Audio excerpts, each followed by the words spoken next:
Guys ये घटना है सन 1980 में थाईलैंड की महारानी अपने सिपाहियों यानी जो उनके नौका यानी सिपाही जो उनके दरबार में काम करते थे उनके सामने ही पानी में डूबकर मर गई। और आप ये सोचो जरा कैसे आखिर वो महारानी पानी में डूबकर कैसे मर गई, उनकी सिपाहियों ने उनकी मदद नहीं की जबकि वो अपने सिपाहियों के सामने ही डूब रही थी।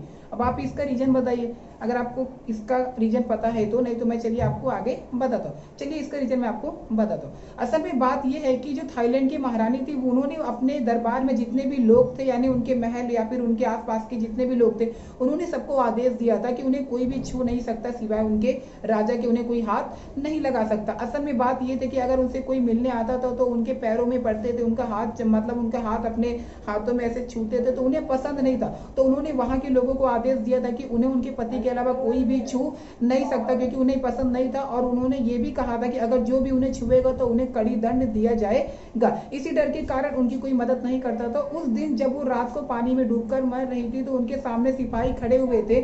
जब वो डूब रही थी तो उन्होंने सिपाहियों को बोला कि मेरी मदद करो, लेकिन सिपाहियों में से किसी ने भी उनकी मदद नहीं की क्योंकि वो उनके अंदर इतना डर था कि अगर कहीं इनकी मदद कर दिया जाए तो उनके बाद जब वो बच गई तो कहीं वो हमारी कत्ल न कर दे। गाइस ये फैक्ट जानकर आपको कैसा लगा कि इतना खौफ आखिर लोगों में कैसे एक रानी के खिलाफ? आपको क्या लगता है? अगर ये वीडियो पसंद आए तो वीडियो को लाइक शेयर एंड कमेंट करें।